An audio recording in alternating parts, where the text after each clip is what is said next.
नमस्कार, जोहार। मैं याचना जायसवाल, आप देख रहे हैं न्यूज झारखंड। चलिए जानते हैं सुबह से लेकर शाम तक की झारखंड की तमाम बड़ी खबरों को। झारखंड महागठबंधन में उम्मीदवारों पर फैसला अब तक नहीं, 10 सीटों पर प्रत्याशियों के नाम फंसा पेच। कल कांग्रेस 6 को जेएमएम की बैठक। लोकसभा चुनाव की घोषणा हो चुकी है। एनडीए अपनी सहयोगी पार्टी के साथ 14 सीटों पर अपने उम्मीदवार उतार चुकी है। ये उम्मीदवार ग्राउंड पर अपने ताल भी ठोक रहे हैं, जबकि झारखंड में महागठबंधन अब भी उम्मीदवारों के नाम की गांठ खोलने में विफल ही साबित रही है। न केवल कांग्रेस बल्कि जेएमएम भी अपने प्रत्याशियों के नाम तय नहीं कर पा रही है। ऊपर से महागठबंधन के तय फॉर्मूले के बाद भी राजद का 2 सीटों में दावा ठोके जाने से परेशानी और बढ़ चुकी है। झारखंड में महागठबंधन की 2 अहम पार्टियां जेएमएम कांग्रेस अब अपनी उलझनों को दूर करने की कोशिश में जुटी हुई हैं। दोनों ही पार्टियां अपने अपने स्तर पर बैठक करेंगी। इसके बाद उम्मीदवारों के नाम की घोषणा भी होगी। जानकारी के मुताबिक उम्मीदवारों के नाम को लेकर कल जेएमएम विधायक दल की बैठक कर रही है। यह बैठक सीएम आवास में होगी। जेएमएम सूत्र बता रहे हैं कि कल की बैठक के बाद जेएमएम अपनी ओर से प्रत्याशियों के नाम की घोषणा कर सकता है। कल होने वाली बैठक में कल्पना सोरेन भी रहेंगे। इसके अतिरिक्त पार्टी के सभी विधायक और सांसद मौजूद रहेंगे। बैठक में विधायकों के लिए टास्क भी तय किया जाएगा। यह टास्क दरअसल चुनाव जीतने की स्ट्रेटजी होगी।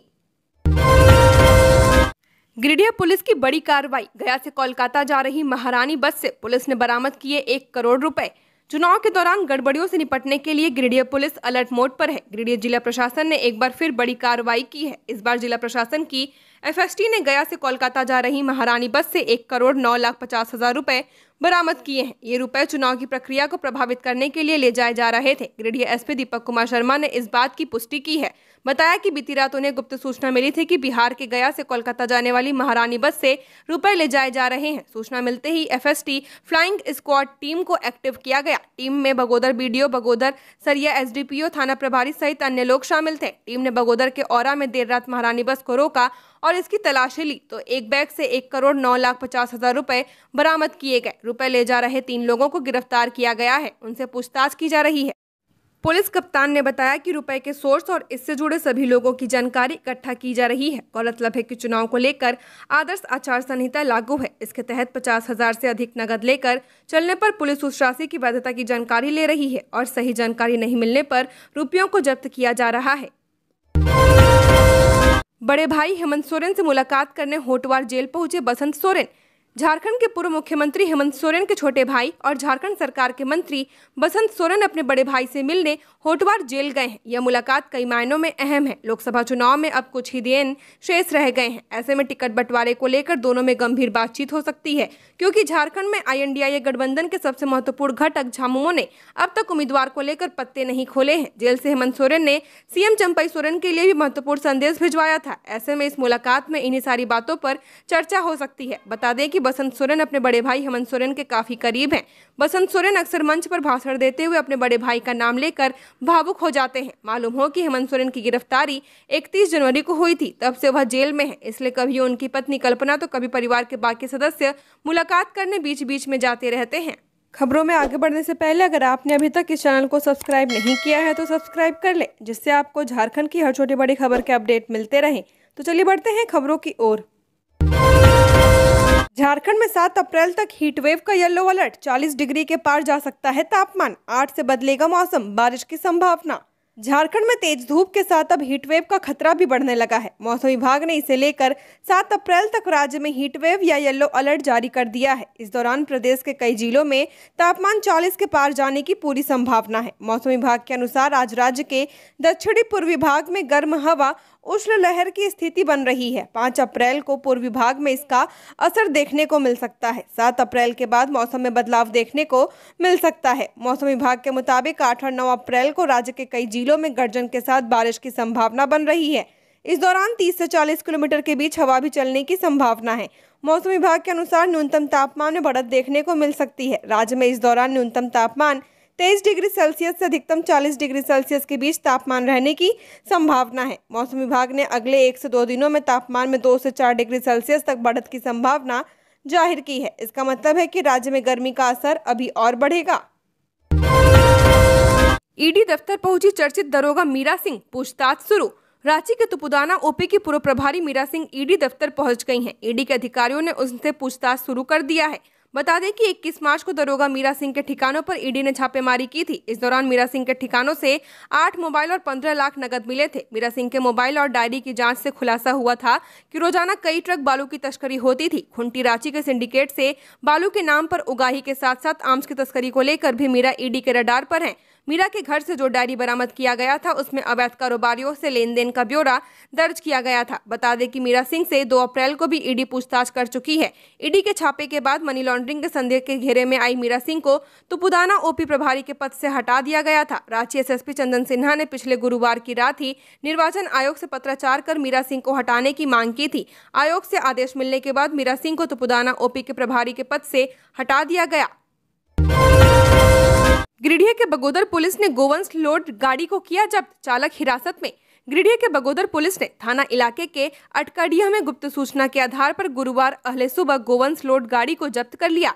थाना प्रभारी सुखसागर सिंह की माने तो गाड़ी में 12 गोवंश लोड हैं और बिहार से बंगाल जा रहा था। इसी दौरान पुलिस ने गोवंश लोड गाड़ी को अटकड़िया में छापेमारी कर जब्त किया। वहीं गाड़ी चालक से पुलिस पूछताछ में जुटी हुई है। फिलहाल गाड़ी में लोड गोवंश को लेकर कागजात नहीं होने की बात सामने आई है, लिहाजा जब्त गोवंश को मधुबन गौशाला भेजा गया है। वहीं हिरासत में लिए गए चालक से पूछताछ किया जा रहा है। जीएसटी ऑफिसर को कुत्तों ने काटा, एफआईआर दर्ज।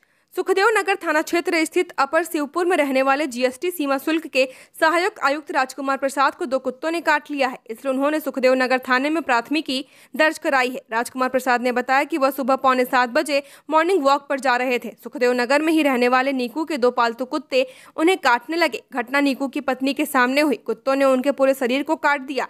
शरीर पर कई जख्म हैं। उन्होंने पुलिस को मेडिकल रिपोर्ट भी दी है। सहायक आयुक्त ने पुलिस को बताया कि एक कुत्ता सफेद रंग का था और दूसरा काले रंग का। सुखदेव नगर के थानेदार का कहना है कि भादवी की धारा 289 के तहत केस दर्ज किया जा रहा है, जिस पर आरोप लगाया गया है कि उसे पूछताछ के लिए थाना बुलाया जाएगा। घटना की जानकारी वरीय अधिकारियों को भी दी गई है। रांची नगर निगम के नियमों के अनुसार नगर निगम क्षेत्र में जो लोग घरों में पालतू कुत्तों का पालन कर रहे हैं उन्हें संबंधित कुत्तों का निबंधन कराना अनिवार्य है। घर पर कुत्ता रखने के लिए उन्हें रेबीज की वैक्सीन लगाना अनिवार्य है, तभी कुत्ते का रजिस्ट्रेशन हो पाएगा। कांग्रेस के चर्चित प्रवक्ता गौरव वल्लभ ने पार्टी छोड़ी, बोले सनातन को गाली नहीं दे सकता। कांग्रेस को लोकसभा चुनाव से पहले बड़ा झटका लगा है। पार्टी के प्रवक्ता गौरव वल्लभ ने कांग्रेस में सभी पदों व प्राथमिक सदस्यता से इस्तीफा दे दिया है। उन्होंने अपने एक्स हैंडल से पोस्ट कर कहा कि कांग्रेस पार्टी आज जिस प्रकार से दिशाहीन होकर आगे बढ़ रही है उसमें मैं खुद को सहज महसूस नहीं कर पा रहा हूँ। मैं न तो सनातन विरोधी नारे लगा सकता हूं और न ही सुबह शाम देश के वेल्थ क्रिएटर्स को गाली दे सकता हूं। इसलिए मैं कांग्रेस पार्टी के सभी पदों व प्राथमिक सदस्यता से इस्तीफा दे रहा हूं। हजारीबाग लोकसभा क्षेत्र में जाति का मुद्दा कोई फैक्टर नहीं, जेपी पटेल को बनाया गया बलि का बकरा, मनीष जायसवाल। हजारीबाग लोकसभा प्रत्याशी मनीष जायसवाल रामगढ़ और मांडू विधानसभा क्षेत्र में घर घर जाकर कार्यकर्ताओं से भाजपा के पक्ष में वोट करने की अपील कर रहे हैं। इस क्रम में उन्होंने अरगड्डा, सिरका और मरार क्षेत्र का दौरा किया और नेताओं से मुलाकात की। जब मनीष जायसवाल कार्यकर्ताओं के घर पहुंचे तो कार्यकर्ता काफी उत्साहित दिखे। बीजेपी और आजसू कार्यकर्ताओं ने समर्थन में नारे लगाए। इस दौरान कहा गया कि बीजेपी द्वारा दिया गया 400 पार का लक्ष्य जरूर हासिल किया जाएगा। मनीष जायसवाल ने कहा कि जो भ्रष्टाचार करेगा उसके पास एजेंसी जाएगी। ये तो फैक्ट है। मोदी जी साफ कहते हैं कि न खाऊंगा न किसी को खाने दूंगा, खाएंगे तो हल्के से बाहर निकाल देंगे। अब जब वह निकल रहा है तो उन्हें दर्द हो रहा है। उन्होंने कहा कि इस बार भारी अंतर से कमल खिलने वाला है। पीएम मोदी के राज्य में कोई जाति या धर्म नहीं चलेगा। यहाँ लोग सिर्फ विकास के नाम पर वोट करते हैं। नरेंद्र मोदी ने किसी की जाति पूछकर न तो उसे ऊपर उठाया है और न ही उसे गिराया है। सभी जाति और धर्म के लोगों को सम्मान मिला है। पीएम मोदी के शासन में हर कोई खुश है। मनीष जायसवाल ने कहा कि मुझे नहीं लगता कि इस चुनाव में कोई जातिगत फैक्टर प्रयोग होगा। बड़गाई अंचल के जमीन घोटाले में पूर्व मुख्यमंत्री हेमंत सोरेन सहित 5 के खिलाफ आरोप पत्र पर कोर्ट ने लिया संज्ञान। बड़गाई अंचल के 8.5 एकड़ जमीन घोटाले में पूर्व मुख्यमंत्री हेमंत सोरेन, भानु प्रताप प्रसाद, आर्किटेक्ट विनोद सिंह, हिलेरियस कच्छप और राजकुमार पाहन के खिलाफ ईडी की टीम की आरोप पत्र पर ईडी के विशेष न्यायाधीश ने संज्ञान लिया। आर्किटेक्ट विनोद सिंह, जमीन के मूल रैयत राजकुमार पाहन और हिलेरियस कच्छप को अदालत द्वारा समन जारी किया जाएगा। मामले के 2 अन्य आरोपी हेमंत सोरेन और भानु प्रताप प्रसाद अभी जेल में हैं। बीते शनिवार को ईडी ने हेमंत सोरेन सहित 5 के खिलाफ आरोप पत्र दाखिल किया था। ईडी ने हेमंत सोरेन को 31 जनवरी 2023 को देर रात गिरफ्तार किया था। इसके बाद उन्हें 1 फरवरी को कोर्ट में पेशी के बाद जेल भेज दिया गया था। बता दें कि हेमंत सोरेन को ईडी ने 13 दिनों तक रिमांड पर लेकर पूछताछ की थी। इस दौरान जेल में बंद बड़गाई अंचल के निलंबित उप निरीक्षक भानु प्रताप प्रसाद विनोद सिंह से पूछताछ की गई थी। इन्हीं पूछताछ को आधार बनाते हुए ईडी ने अपनी जांच की है। ईडी ने इस मामले में ECIR 6/2023 दर्ज किया है। मामले में भानु प्रताप प्रसाद, हेमंत सोरेन एवं अज्ञात अन्य को आरोपी बनाया गया है। जमशेदपुर के कुयानी जंगल में लगी आग। जमशेदपुर के मानगो वन प्रमंडल क्षेत्र के अधीन दलमा वन्य प्राणी आश्रयणी के कुयानी जंगल में आग लग गई है। दलमा वन्य प्राणी आश्रयणी में कई पशु पक्षी एवं जंगली जानवर प्रवास करते हैं। आग धीरे धीरे फैल रहा है, जिससे पशु पक्षियों जानवरों के साथ दलमा की तराई और आसपास बसे गांवों में भी जनजीवन प्रभावित होने की संभावना बनी हुई है। वन विभाग की टीम रेस्क्यू ऑपरेशन में जुट गई है। हालांकि आग की भयावहता को देखते हुए ऐसा नहीं लग रहा है कि वन विभाग आग पर काबू पाने में सक्षम होगा। इसके लिए आसपास के ग्रामीणों ने जिला प्रशासन और टाटा स्टील से मदद की गुहार लगाई है। हॉकी इंडिया के समर्थन के कारण मैं अपने परिवार की मदद करने में सक्षम हूं, सलीमा टेटे। भारतीय महिला हॉकी टीम की मिडफील्डर सलीमा टेटे ने रविवार को यहां राष्ट्रीय स्तर पर आयोजित हॉकी इंडिया के 6वें वार्षिक पुरस्कार 2023 में महिला वर्ग में प्रतिष्ठित hockey India Balbir Singh senior player of the year 2023 का पुरस्कार जीता। सलीमा को पूरे साल उनके लगातार अच्छे प्रदर्शन के लिए पुरस्कृत किया गया। 23 वर्षीय खिलाड़ी भारत की कांस्य पदक विजेता एशियाई खेल हांगझो 2022 टीम का भी हिस्सा टूर्नामेंट में 1 गोल किया था। सलीमा ने झारखंड महिला एशियाई चैंपियंस ट्रॉफी रांची 2023 में भी 5 गोल किए थे, जिससे भारत को ट्रॉफी जीतने में मदद मिली थी और उन्हें प्लेयर ऑफ द टूर्नामेंट भी चुना गया था। झारखंड के सिमडेगा जिले की रहने वाली सलीमा ने पुरस्कार जीतने पर खुशी व्यक्त की और कहा, मेरे करियर में पहली बार इतने बड़े पुरस्कार से सम्मानित होना बहुत अच्छा लग रहा है। यह एक बड़ा सम्मान है और मेरे पूरे करियर के दौरान मेरे लिए यह एक बड़ी प्रेरणा होगी। सलीमा ने गुरुवार को हॉकी इंडिया के हवाले से कहा, पुरस्कार ने मेरे अंदर और भी बेहतर प्रदर्शन करने की इच्छा पैदा की है। मेरी योजना प्रशिक्षण शिविर में 1 मिनट भी न चूकने और हर सत्र में अपना 100% देने की है। मुझे पता है कि मैंने पुरस्कार जीता है, लेकिन यह भी है अब मेरे लिए यह जिम्मेदारी है कि मैं इस सम्मान पर खड़ा उतरूं और आगे भी बढ़ूं और सुधार करूं। गिरिडीह में तस्करों के खिलाफ बड़ी कार्रवाई, 3 ट्रैक्टर कोयला जब्त। गिरिडीह में कोयला की अवैध तस्करी के खिलाफ गुरुवार की अहले सुबह SDPO विनोद रवानी के नेतृत्व में ताबड़तोड़ छापेमारी अभियान चलाया गया। छापेमारी अभियान CCL कोलियारी इलाके के ओपन कास्ट के एरिया में चलाया गया। इस दौरान अलग अलग इलाकों में डंप कर रखा हुआ 3 ट्रैक्टर कोयला जब्त किया गया। गिरिडीह पुलिस की इस कार्रवाई के बाद कोयला तस्करों में हड़कंप मच गया। इस बाबत SDPO विनोद रवानी ने बताया कि हमें लगातार गुप्त सूचना मिल रही थी कि ओपन कास्ट के इलाके में कोयला तस्करों के द्वारा बड़े पैमाने पर कोयला को डंप कर रखा जा रहा है। इसके बाद उसकी अलग अलग वाहनों के जरिए तस्करी की जा रही है। इसी सूचना के बाद अहले सुबह ओपन कास्ट के एरिया में छापेमारी की गई, जहां से खुले मैदान में डंप कर रखा हुआ करीब 3 ट्रैक्टर से अधिक कोयला जब्त किया गया है। SDPO ने बताया कि कोयला की इस अवैध तस्करी से जुड़े कई लोगों के नाम सामने आए हैं, जिसकी जाँच पड़ताल की जा रही है। आम्रपाली प्रोजेक्ट में कोयले का डिलीवरी ऑर्डर देने के लिए CCL अफसरों के लिए घूस लेते 2 गिरफ्तार।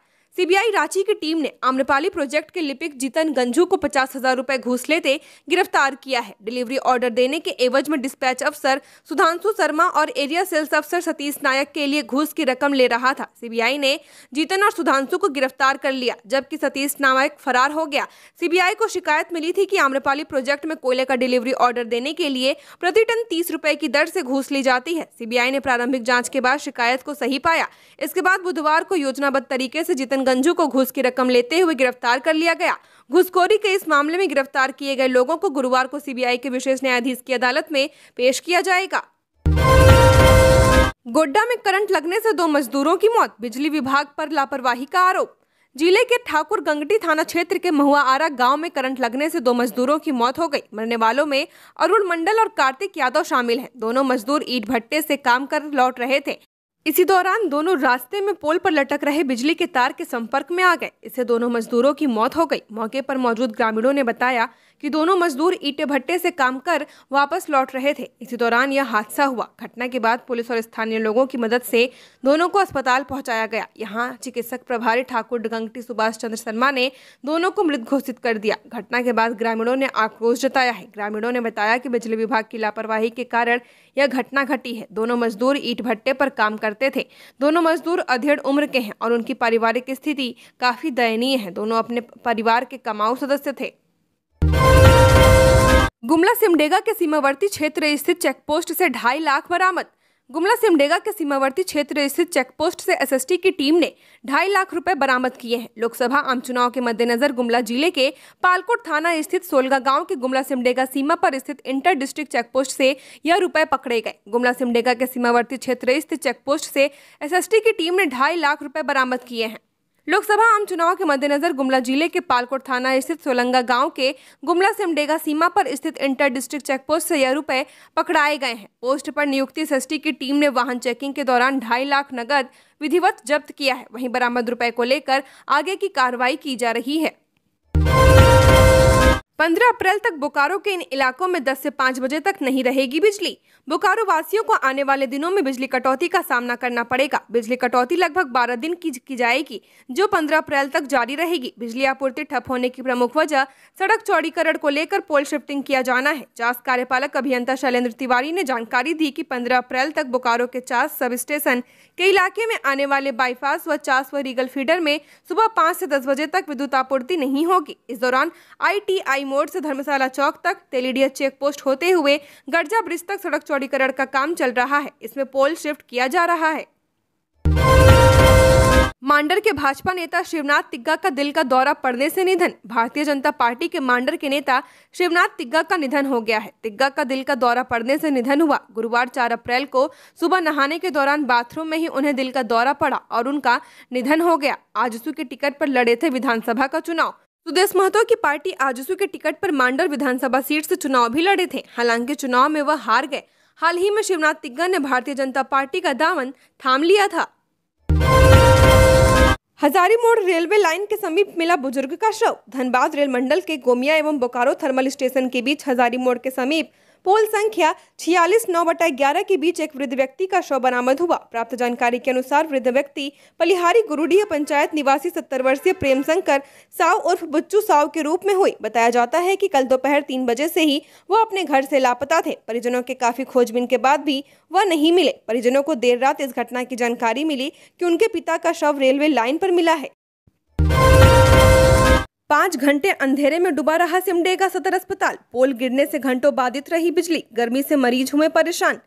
सिमडेगा सदर अस्पताल में 5 घंटे बिजली गुल रही। अस्पताल में भर्ती मरीज अंधेरे में रहे। किसी आपात स्थिति से निपटने के लिए अस्पताल के पास कोई खास व्यवस्था नहीं थी। मरीज बिस्तर में पड़े पड़े बिजली का इंतजार कर रहे थे। कई मरीज बिजली नहीं होने से परेशान दिखे। दरअसल अहले सुबह 3 बजे एक बिजली का पोल गिर गया, जिसके बाद इलाके में बिजली की सप्लाई प्रभावित हो गई। घंटों यही हाल रहा। 5 घंटे तक अंधकार में डूबा रहा। अस्पताल में फर्जी मरीजों के साथ साथ उनके परिजनों को भी काफी परेशानी का सामना करना पड़ा। सुबह 8 बजे तक मरीज बिस्तर पर ही पड़े रहे, गर्मी में तड़पते रहे। सिमडेगा सदर अस्पताल के पास 2 जनरेटर हैं, लेकिन 3 बजे बिजली गुल होने के बाद सुबह के 8 बजे तक जनरेटर नहीं चला। अस्पताल के पास 2 जनरेटर आपात स्थिति से निपटने के लिए मौजूद है। फिलहाल सोलर की मदद से अस्पताल में काम चलाया जा रहा है, लेकिन कई मरीजों के कमरे में पंखा बंद है। बढ़ती गर्मी से मरीज परेशान है।